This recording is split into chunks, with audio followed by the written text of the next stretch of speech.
welcome back to my YouTube channel. Guys, sebelumnya aku mewakili suamiku mau minta maaf kalau mungkin agak lama ya, hampir sekitar 5-6 bulan kita nggak upload. Karena memang kalau kalian tahu di YouTube terakhir kita, aku, Yeri sama Koko membuat video, kalau nggak salah hampir akhir tahun itu kita buat video bertiga sama Noni juga. Kita bilang kalau intinya kita mau mempersiapkan konten buat tahun depan yang beda, yang mungkin lebih menarik lagi. Cuman di sini saya mewakili suami saya minta maaf karena nggak bisa nepatin janji. Karena suami saya kemarin tanggal 9 Maret 2022 dia udah dipanggil Tuhan, jadi dia udah nggak ada, guys. Jadi saya selaku istrinya, mama, mewakili mama, minta maaf yang sebesar-besarnya ke kalian semua kalau selama mungkin di konten sebelumnya suami saya ada salah kata perbuatan, tolong dimaafkan. Kita sekarang juga mencoba untuk pelan-pelan mengikhlaskan kepergian suami dan anak dari mama. Kita juga intinya tuh di sini menguatkan hati juga, soalnya kita kalau sedih berlarut-larut juga nggak baik, karena kita juga masih diberi nafas panjang, kita masih bersyukurlah di sini. Tapi ya mau gimana lagi, itu semua sudah kuasa Tuhan. Kita juga manusia, kita nggak bisa berbuat apa-apa lagi. Yang ada kita sekarang ya bisanya mengenang aja semua kebaikan suami saya. Saya percaya dia orang yang baik, dia orang yang ramah, dan dia nggak pernah membeda-bedakan orang. Singkat cerita, kemarin banyak banget yang DM saya, chat saya, semua temen-temennya dia pada ngechat saya semua, bilang kalau dia orangnya baik banget, ramah, nggak sombong, ya semuanya kata-katanya baik temen-temennya semuanya, dan nggak percaya kalau dia udah nggak ada. Dan saya pun, istrinya, mamanya juga, adiknya juga, semuanya nggak menyangka kalau Koko pergi secepat ini gitu. Oke, mungkin singkat cerita ini bakal diceritakan sama mama saya kejadiannya. Koko tiba-tiba sampai dia nggak ada. Iya, terima kasih. Salam jumpa untuk teman-teman. Singkat cerita, kemarin itu tanggal 19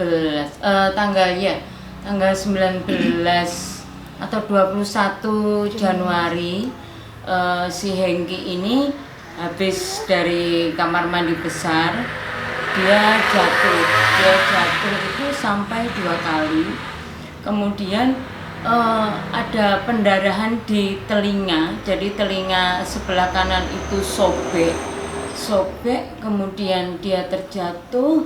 Nah, kita sendiri waktu itu bingung, kenapa itu kok dia teriak-teriak.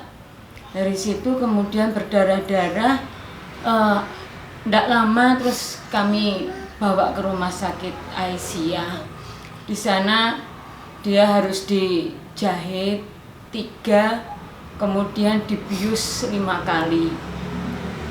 Setelah itu pagi harinya, hari Senin itu dia harus ke dokter.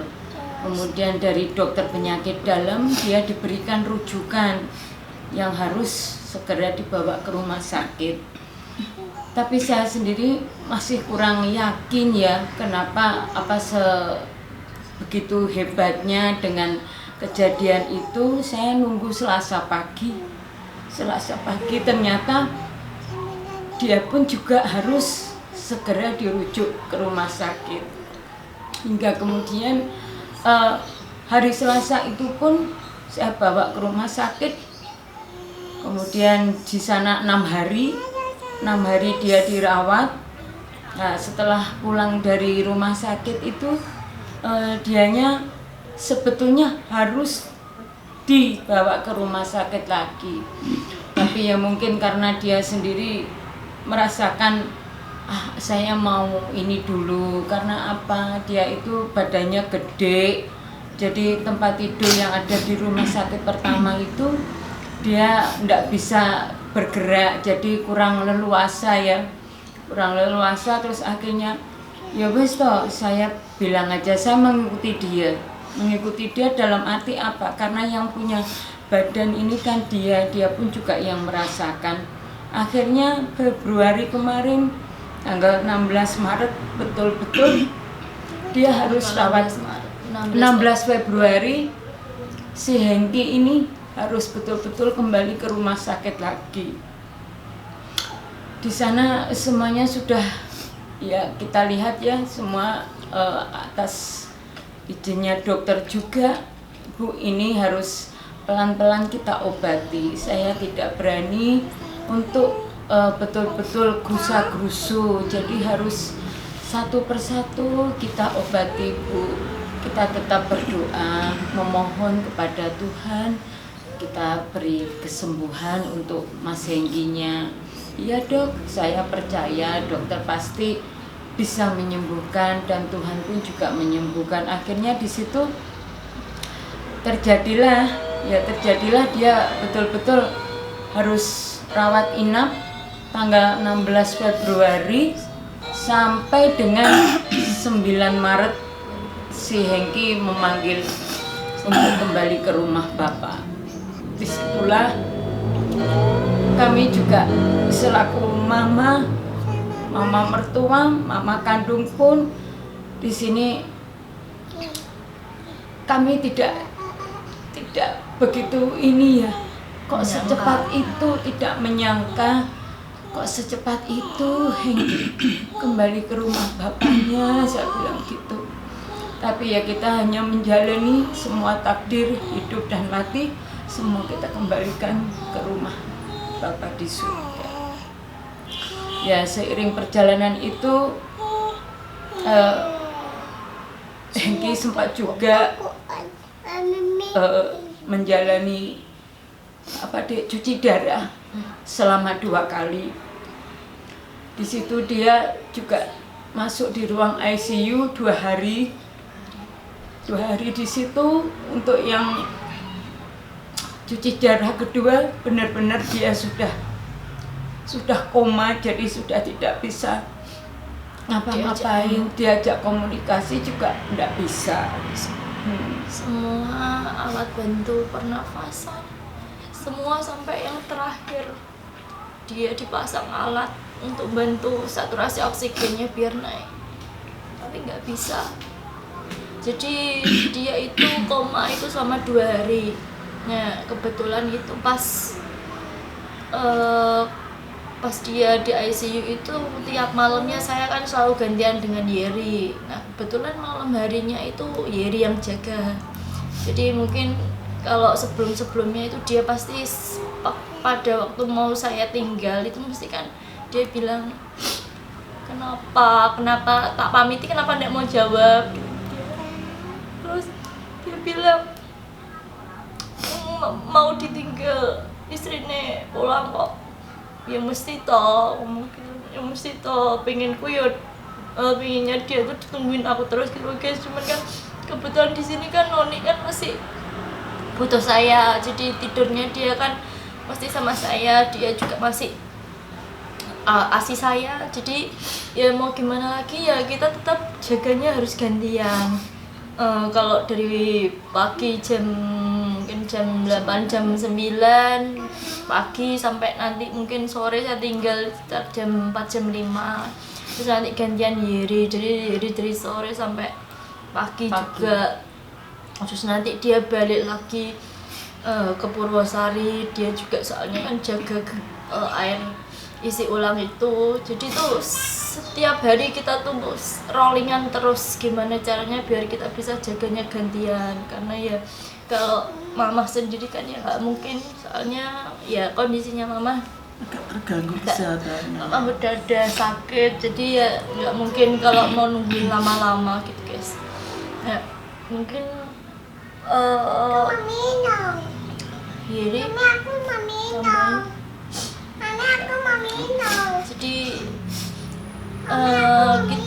mama ada yang mau disampaikan? Ya, saya mewakili anak saya Hengki. Iya. Saya meminta maaf dan sedalam-dalamnya bila ada tutur kata anak saya dalam pembuatan YouTube ini ada yang menyinggung atau menyakiti para penonton semuanya, para penggemarnya. Saya meminta maaf dan sedalam-dalamnya. Gitu aja. Terima kasih.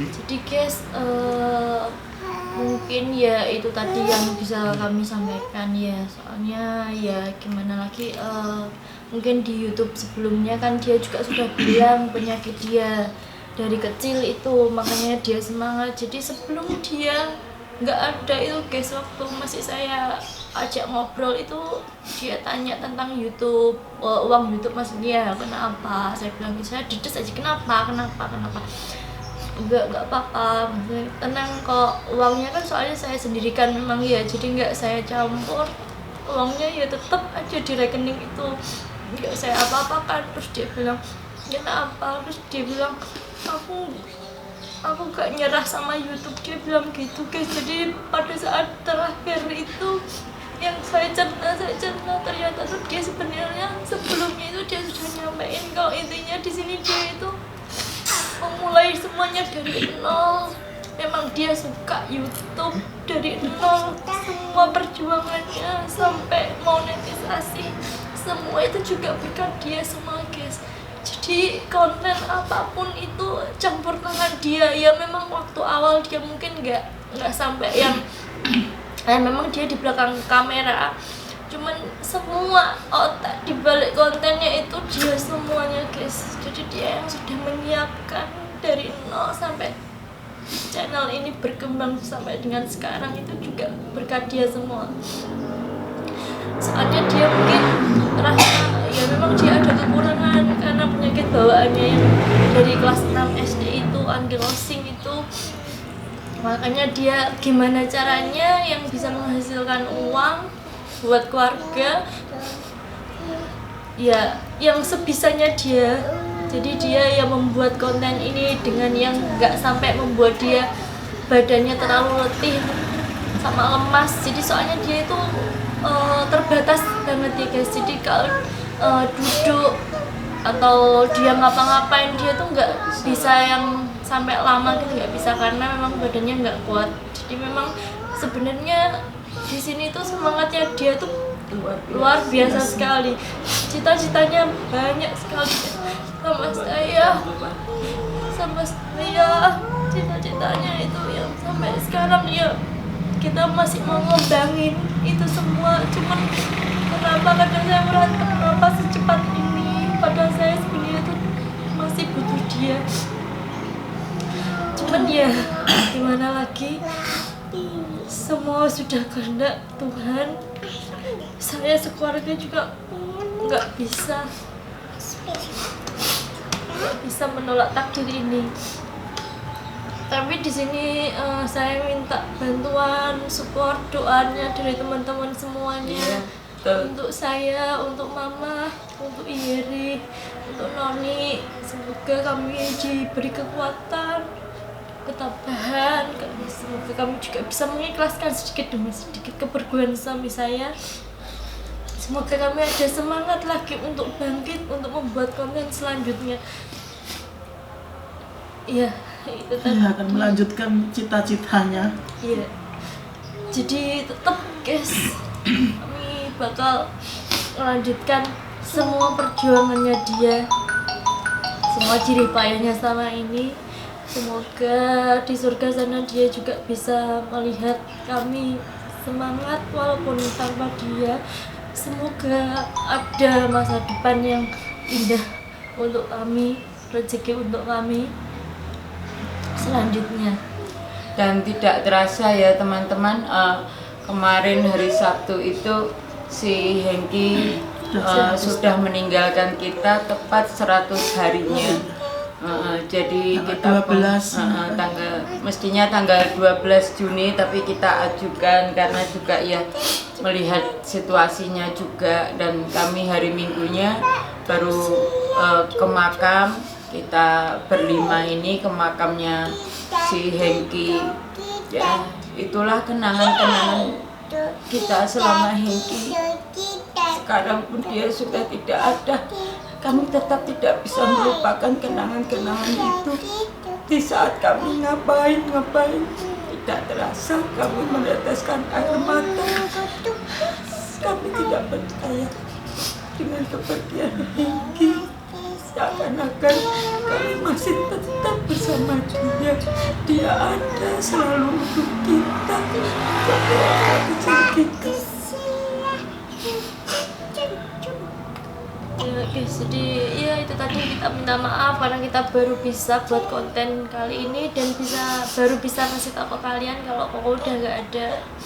Jadi ya tolong guys, kami semua butuh support dari kalian ya. Semoga kita bisa lebih baik lagi di konten kami selanjutnya dan kita diberi semangat lagi untuk buat konten selanjutnya. Sekian dulu dari kami, terima kasih banyak semuanya.